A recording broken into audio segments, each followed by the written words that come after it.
Welcome back. So, in my last couple of career videos, I've talked about former players who ended up in broadcasting, and now we're going to look at Dominic Moore, a player who was with a lot of teams in his career, and now is part of broadcasting in the National Hockey League. And I would think he has a lot of insight because he's been through a lot of locker rooms. So, he was drafted 95th overall by the New York Rangers in 2000, and I opted for a Rangers jersey because his best and most famous moments are really as a Ranger.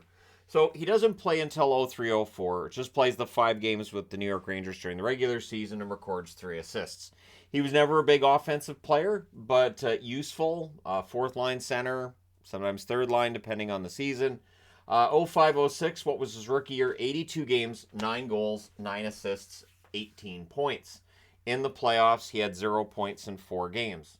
So July 19th of 2006, he is part of a 3-way trade, so he ends up with the Penguins, and a 2007 third-round pick ends up going to the New York Rangers.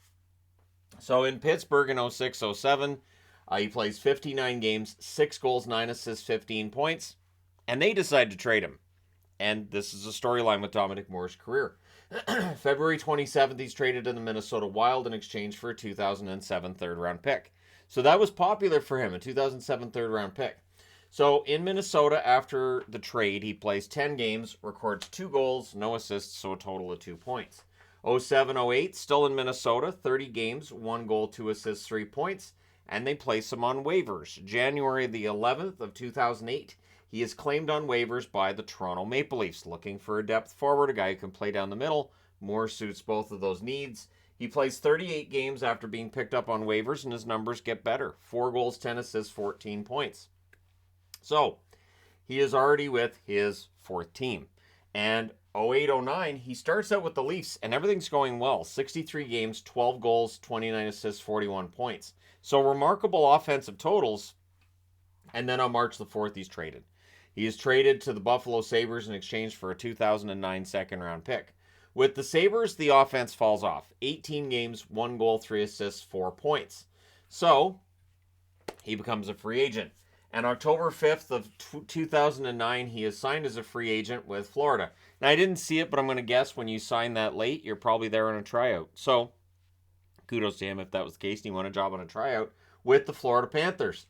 So, 2009-2010, he plays 48 games with the Panthers, 8 goals, 9 assists, 17 points, and then he gets traded. So, I don't know if Moore unpacked after he got traded and this many moves happened. I'm only half kidding. Like at this point, you'd be like, there's no roots here. So you're moving along, but he's traded February 11th for a 2011 second round pick that would be traded to San Jose, who would pick Matt Nieto. With the Montreal Canadiens after that trade, he plays 21 games, 2 goals, 9 assists, 11 points. Nice run for Montreal in the playoffs that year, 19 games, 4 goals, 1 assist, 5 points for Dominic Moore. So good, solid numbers. However, he goes to the market again, and he becomes a free agent, signs July the 30th of 2010 with the Tampa Bay Lightning. And in Tampa Bay, he puts up some of his best numbers. 77 games in 2010-2011, 18 goals, 14 assists, 32 points. In the playoffs, Tampa Bay goes all the way to the conference final, 18 games, 3 goals, 8 assists, 11 points. So, 2011-2012, he starts the season with Tampa Bay. 56 games, 4 goals, 15 assists, 19 points. Guess what happened? Traded. February 16th, he is traded to the San Jose Sharks with the 2012 7th-round pick in exchange for a 2012 second-round pick. So in San Jose after the trade, he plays 23 games, records 6 assists, and he plays 3 playoff games, does not get a point. Now, he ends up only playing 3 games in the playoffs. His wife was diagnosed with liver cancer. And so what ends up happening is he takes leave from hockey. The 2012-2013 season, he does not play. He takes the whole year off. His wife actually passed in January 2013. He since then has remarried, but it was tough. He went through a lot. And again, by all accounts, popular guy, well-liked player, right? Just because you bounce around the league a lot doesn't mean teams don't like you. It means that, for what they need at that time, they feel there's a value. They can get you, they can trade you and get value back, all this stuff. Mike Sillinger said he always approached it, not that a team didn't want him, but that those other teams did. So 11 teams for Sillinger, 10 teams for Dominic Moore. But he misses the entire 2012-2010 or 2012-2013 season. Understandable, right? So he decides that he's going to come back. July the 5th of 2013, he does sign a contract with the New York Rangers. So he's going back home, right? That first year with the Rangers, 73 games, 6 goals, 12 assists, 18 points. It's never about the points with him, but in the playoffs, 25 games, the Rangers go all the way to the Stanley Cup final. 3 goals, 5 assists, 8 points, and he wins the Masterton Trophy. For coming back from missing an entire year of hockey, playing as much as he did, Masterton winner, right? So things are looking up for Dominic Moore, who's had a tough time of it. Keep in mind, this is Steve Moore's brother.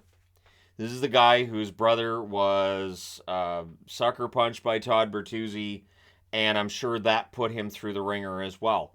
So losing his wife at an early stage, at a young age in her life, that had to be tough too. So absolutely agreed with Masterton for Dominic Moore. And again, well-liked player. 2014-2015, he plays all 82 games that year, 10 goals, 17 assists, 27 points. That's strong for a guy who's playing bottom 6 minutes. In the playoffs, 19 games as the Rangers go all the way to the conference final. 1 goal, 2 assists, 3 points. 2015-2016, what would be his final year with the Rangers, 80 games, 6 goals, 9 assists, 15 points. In the playoffs, he adds a single goal in 5 games played. So that summer, he becomes a free agent. August the 10th, he signs as a free agent with the Boston Bruins. Boston, fourth line center, all this stuff. He plays all 82 games for the Bruins in the 2016-2017 season. Puts up 11 goals, 14 assists for 25 points. And in the playoffs, he adds a single assist in 6 games. So the numbers are good, but again, it's a 1-year contract, so he's back on the market the following summer. July the 1st, Toronto takes him off the market quick. So it's the second run with Toronto after having a second run with the Rangers. At least he had 2 stints with both of those clubs. In his final year with Toronto, he ended up out-dueling Eric Fair for that fourth line spot, and he ends up playing 50 games in total for Toronto, 6 goals, 6 assists, 12 points. He only plays in 2 of the playoff games, does not record a point before deciding to call it quits. He ends up playing 897 games in his career, 106 goals, 176 assists, 282 points. In the playoffs, 101 games, 12 goals, 17 assists, 29 points. By my count, 10 teams he's played for, and 11 transactions in total that he's switched teams. And that's from 2003 until 2018, so almost once a year. And so that's why I'm not kidding with the whole, I don't know if he unpacked in some of these situations. When he's picked up as a deadline acquisition, is there much point? Because you know you're probably going to be finding another home within a few months, right? So he scored the only goal in Game 6 of the game between the New York Rangers and the Montreal Canadiens in the 2014 conference final, Game 6, which sent the Rangers to the final. This is a series which Montreal fans remember for Price getting injured. What I remember it for is that, yes, Price got hurt. Tokarski was fantastic. So Tokarski only allows 1 goal. I think there were 32 shots on him in that game. Lundqvist only faced 18 for the shutout, and the 1 goal was from Dominic Moore, so probably the biggest goal of his career. Since 2012, he has hosted Smash Fest, which is I believe, a ping pong tournament, which benefits the Katie Moore Foundation, so that's named after his late wife, and the Steve Moore Foundation. His brother, of course, injured during the game against Vancouver all those years back. So that Smash Fest benefits both of those foundations. So that's a good cause for both. And he hosts NHL's Mashup, which is on NHL's YouTube channel. Bi-weekly is when they're supposed to post their videos. He hosts that with Catherine Tappan. So he's done well for himself. He had a solid career. Never the most talented player on the ice, but he worked hard. Good on faceoffs. Good fourth liner, good team player, and by all accounts, a really nice guy as well on and off the ice. So there you go, the career of Dominic Moore. Let me know your thoughts in the comments section below as always. Don't forget to hit like and subscribe if you're browsing your way through. You just happened upon this video. Thank you guys so much for watching. And of course, this is going to the Journeyman playlist because this is kind of the definition of a journeyman, of a suitcase player, right? Player, and again, you're just packing up and moving all the time. Nothing but respect for more. Thank you guys so much for all your support. I will talk to you again soon.